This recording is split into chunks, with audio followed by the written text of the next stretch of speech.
Hola, ¿qué tal? Mi nombre es Alberto Hernández. Les doy la más cordial bienvenida a su programa Aplícate. El día de hoy tenemos un tema muy interesante: resiliencia, identidad y lengua en niños indígenas en zonas urbanas. Antes de entrar más a fondo en este tema, es importante saber qué significado tiene cada una de estas palabras. Comencemos con resiliencia. Según Stefan van Stendal, él nos dice que la resiliencia es la capacidad de lograr una vida provechosa para la sociedad, a pesar de haber sufrido un gran estrés o de vivir en un entorno adverso que comprende un gran riesgo de fracaso. Por otra parte, Boris Cyrulnik nos dice que la palabra resiliencia es retomar su vida y darle sentido a pesar de las circunstancias adversas. Identidad: conjunto de rasgos propios de un individuo o de una colectividad que los caracterizan frente a los demás. Conciencia que una persona tiene de ser ella misma y distinta a las demás. Hecho de ser alguien o algo el mismo que se supone o se busca. Esto, según la Real Academia Española. En México existen 68 lenguas indígenas más el español, de las cuales en nuestro país se agrupan 11 familias lingüísticas, cada una con sus propias variantes dependiendo de su región y grupo étnico. Esto como resultado de las investigaciones realizadas por el Instituto Nacional de Lenguas Indígenas, INALI. Pero para ser más precisos, contextualicemos esto a la educación básica, rezago escolar y pobreza en niños indígenas. Las causas de este problema, como ya lo habíamos mencionado antes: la pobreza, la marginación, la discriminación contra sus lenguas y sus culturas. De acuerdo con datos del INEGI, en 2014 la población indígena en México era de poco más de 11.9 millones de personas, lo que representa 10% de la población total del país, de los cuales casi 4 millones tienen entre 3 y 17 años, es decir, están en edad de cursar la educación obligatoria.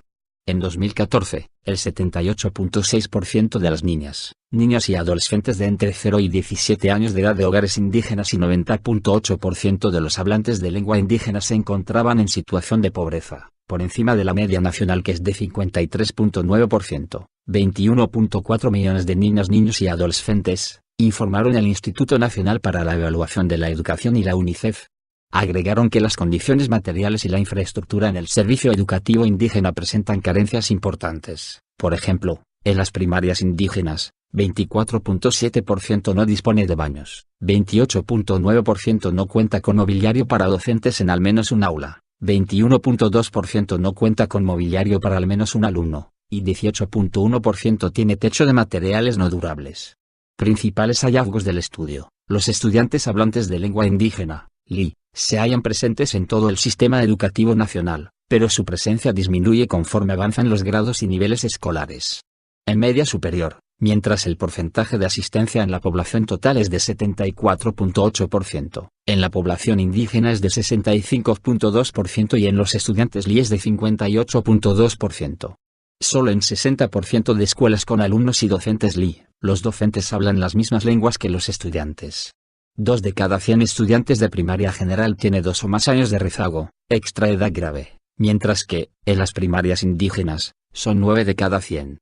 El mayor porcentaje de alumnos con nivel de logro por debajo del básico en la prueba Scale, 2012, se encuentra en primarias indígenas. En español, 75% se ubicó en este nivel, y en matemáticas fue 65%. En comparación, en las escuelas urbanas públicas los porcentajes fueron 37 y 36%, respectivamente. Un sistema educativo que incorpore las dimensiones de equidad y pertinencia debe asegurar el acceso, la permanencia y el aprendizaje de los alumnos de cualquier contexto y condición. En un estudio realizado en 2017 por la UNICEF, se obtuvieron como resultado que en las primarias indígenas 34.3% de los alumnos de sexto de primaria declaró haber aprendido a hablar primero en una lengua indígena, mientras que 65.4% se consideraba indígena. Poco más de la mitad, 51.2%, señaló recibir clases en la lengua que se habla en la zona o región donde vive.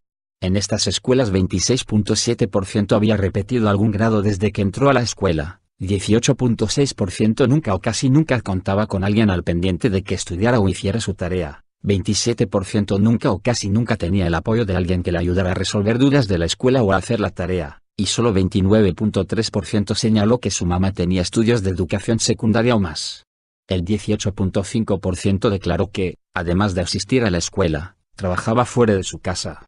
En los cursos comunitarios 13% de los alumnos de sexto de primaria declaró haber aprendido a hablar primero en una lengua indígena, 35.1% se consideraba indígena y 15.7% señaló que recibía clases en la lengua que se habla en la zona donde vive. La proporción de quienes habían repetido un grado escolar fue de 27.5%, 14.5% nunca o casi nunca contaba con una persona al pendiente de que estudiara o hiciera su tarea, 24.9% nunca o casi nunca tenía a alguien que le ayudara a resolver dudas o a hacer la tarea, y solo 27.2% de los alumnos dijo que su mamá tenía estudios de secundaria o mayores. Del total de alumnos encuestados en este servicio, 57.4% señaló que había recibido o recibía una beca del programa Prospera y 21% dijo que, además de asistir a la escuela, trabajaba fuera de su casa. En las telesecundarias y secundarias comunitarias los porcentajes de alumnos de tercer grado que se consideraron indígenas fueron 28 y 31.2%, respectivamente.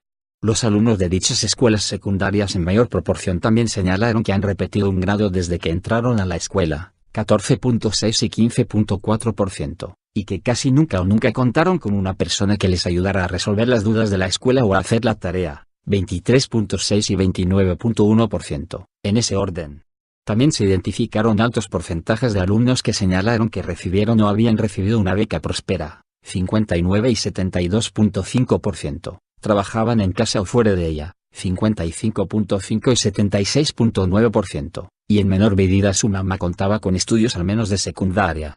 Los docentes día a día crean diversas estrategias que permitan al alumno ser capaz de integrarse a la vida estudiantil, a motivarlos a seguirse preparando, fomentar su lengua, estar orgulloso de sus costumbres y luchar contra los prejuicios que la sociedad impone. El INE y UNICEF resaltaron que en el país es necesario redoblar esfuerzos para hacer efectivas las garantías y derechos de las niñas, niños y adolescentes de las comunidades indígenas, todo esto con el fin de lograr la integración de los y las niñas indígenas a mejores oportunidades y vidas dignas a través del estudio. Sin duda un tema que nos da más tela de donde cortar y el cual genera mucha polémica. Por el día de hoy hemos concluido, pero sigan con nosotros en este su programa Aplícate. Hasta la próxima.